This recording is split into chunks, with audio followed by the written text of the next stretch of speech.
Good day, ladies and gentlemen of YouTube land. Rocknot here with another Raid Shadow Legends video.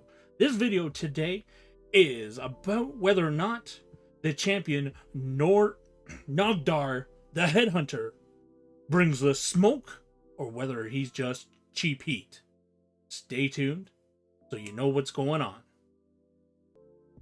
So here we've got Nogdar the Headhunter. This is his base stats at level 60. Fully ascended, 12,060 hit points, which is kind of bottom of the barrel when it comes to legendary champions. There are many, and I mean many, champions that are rares and uncommons that have more base hit points than this guy. Like, this guy is, when it comes to hit points, I think he missed the train. However, his attack at 1696 puts him at one of the highest base attack champions in the game. Defense of 1079, that's fairly decent for an attack champion. Speed of 96 puts him about average. And then everything else is pretty basic. Going down 15 crit rate, 63 crit damage, 30 resist, and 0 accuracy.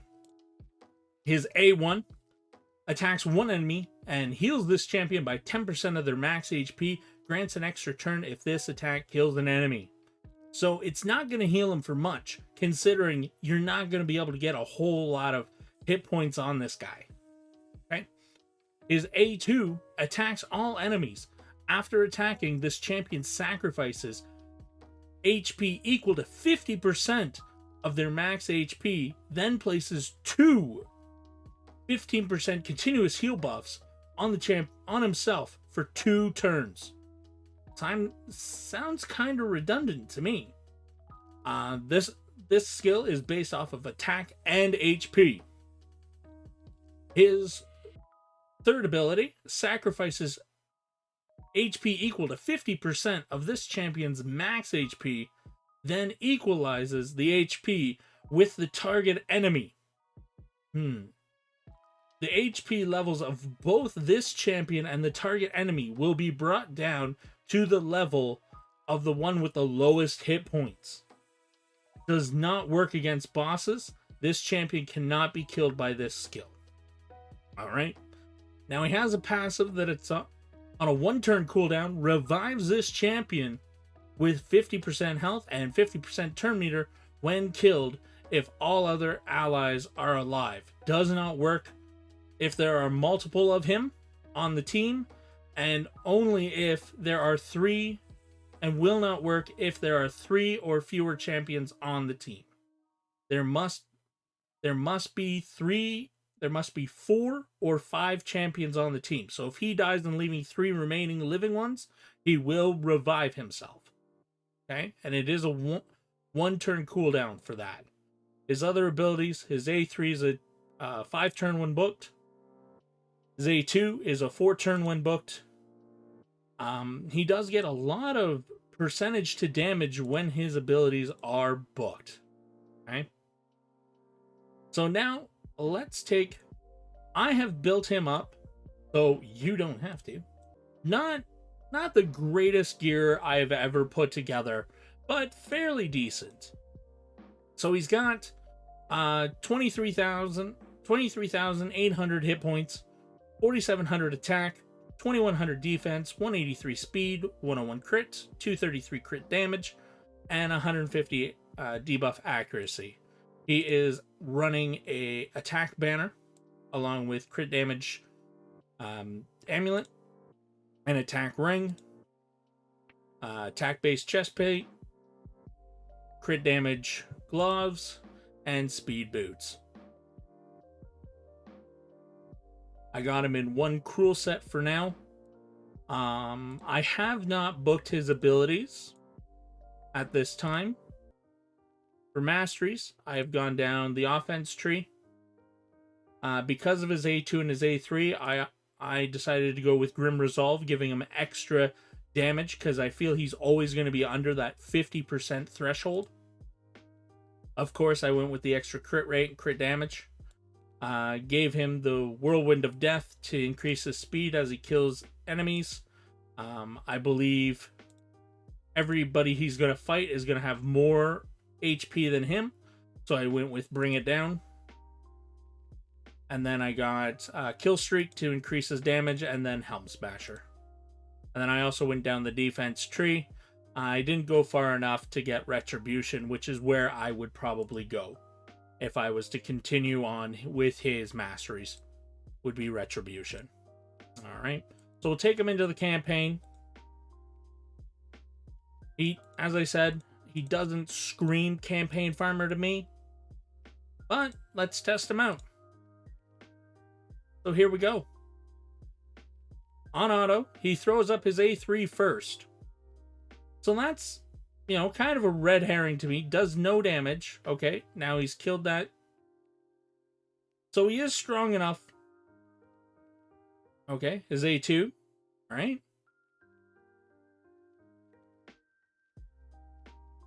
Now he just used his A3 again. All right. So he did farm 12-3 with within 24 seconds. So he's not the fastest farmer for campaign. So it kind of puts him in like the lower tier campaign farmers. But the thing that bothers me the most with him is his AI prioritizes that A3, which when you see him in other areas of the game, just, you know, it's like he's trying to kill himself. So let's bring him into, well, actually a good place to showcase that would actually be Minotaur.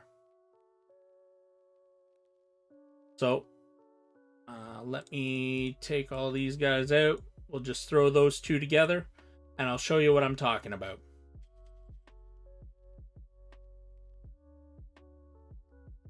So you see there when he did that ability, when Trunda took out everybody else, he used his A3 to bring his own max HP down with somebody else, rather than using his A2 to clear out the rest of the enemies, or his A1, which he could have used to kill these other three one by one. He used his A3. So that screams to me that his AI is broken. Okay? So now we're going to put it back on auto. Let Trunda take out the rest. Oh, Trunda didn't take out the rest of those guys. Interesting. So we'll leave it on 1x here. We'll see Trunda take out that character. Now he'll use his A2.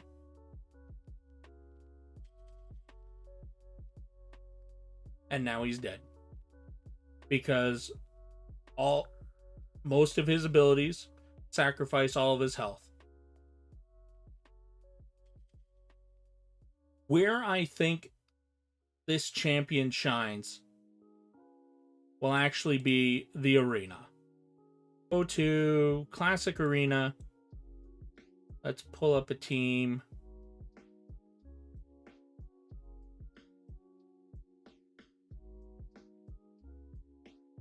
Here we go.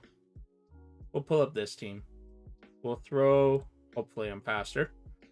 I don't think I am. But we'll throw him in there. We'll take out Tormund. We'll throw him in. We might have to...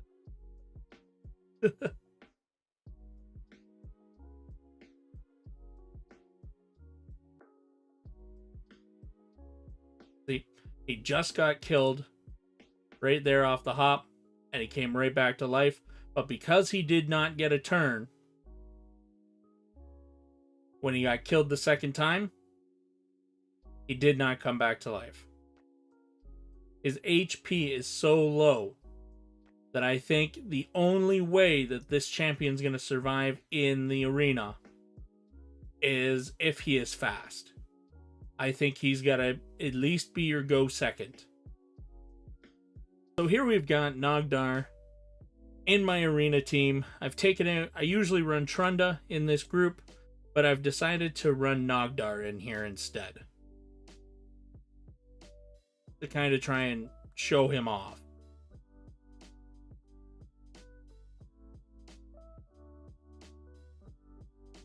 Take it off of here. All right. Now we'll go one time. So we're going to sacrifice 50% of our HP to hit everybody. Boom. 19,000 to 31,000. I know he's not booked, but still, you know. So there, he just got killed and came back to life.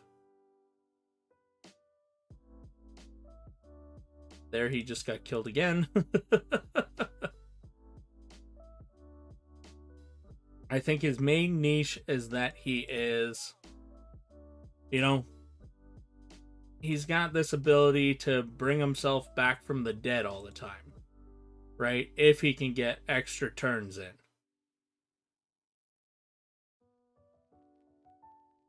Now, we could go ahead and use his A3 here. So we'll use his A3 on Miss Duchess here. And what that'll do is he'll sacrifice 50% of his hit points and then balance them out. And now that he got killed, he comes right back. And we get to boost him again. And we'll bring Tormund in and kill off her. So that worked out not bad. So now let's give, since Rosin's weak affinity to Nogdar, we'll give him a smack. Only 12,000. But he does get a second go there. 16,000 to that. You know, so I don't know. I'm tempted to book him.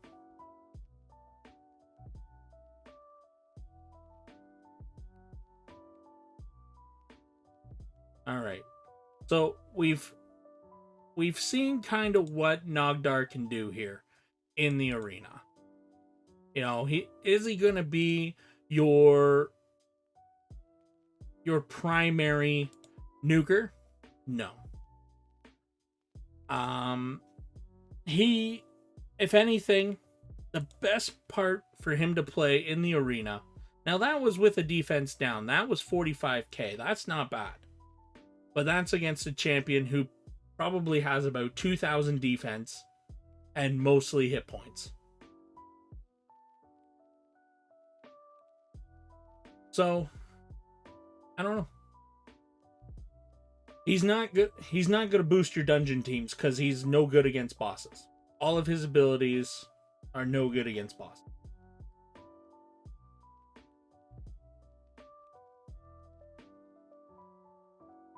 All right. Now that we've tested him out that way, you know what?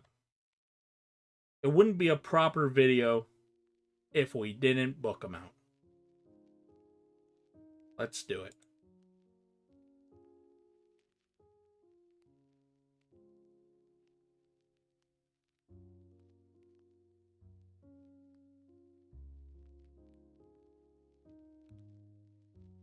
Good. There we go. We got all the damages out and we saved $3. All right. So now let's compare the difference. We'll go back into the arena. We'll find another team to fight and see what the difference in damage is.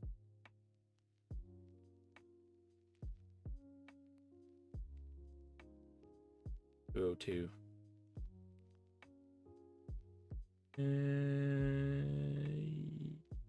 yeah, let's go this team. So now we're going to try Nogdar against another team in the arena. We have booked his A1 completely, booked his A2 to get all the damage, and we'll see where we go. We'll see how it works out. Everybody's frozen. We're going to use his A2. Boom. Whoa. Okay. That wasn't bad. Wasn't bad at all. That was what, 58,000 to 50,000 across the board?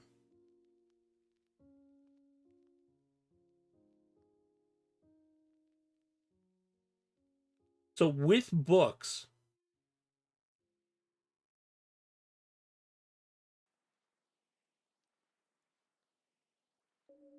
60,000. Okay. So not a huge increase on his A2 or on his A1, but on his A2, quite an increase when you put the books into him. So,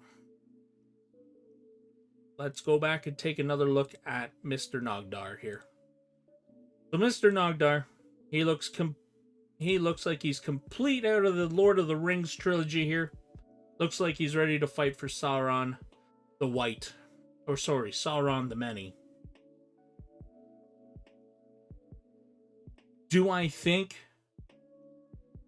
he is worth building up, putting the time, the masteries, and the books into for your account? Probably not. He can do damage. There's no question about that. But does he bring the smoke? And honestly, compared to other champions out there, like your Foleys, Trundas, your Candrafons, all your other AoE nukers out there, I think he's just cheap heat. So I would advise against building Nogdar the Headhunter for Arena or any other facet of this game. I believe he belongs in your vault unless you have no other nuker available. But even if you have a Kale, I think you're better off building him for Arena than you are Nogdar the Headhunter. Do I think you should feed him to another champion? No way. You do not feed legendaries to other champions. I think down the road they will revisit this champion, Nogdar the Headhunter, and I believe that they will update his kit and possibly make him better. So far, I'm not impressed by his... I'm not impressed by your performance, as as GSP would say. But I think he's worth holding on to just in case there is an update. At this time, I'd like to thank everybody for coming out and supporting the video. This was my review of Nogdar the Headhunter, my very first champion review. If you like my champion review, please go ahead and leave a like on this video and go ahead and subscribe for more videos coming up in the future. And I'll catch you all on the next video. Have yourself a good one.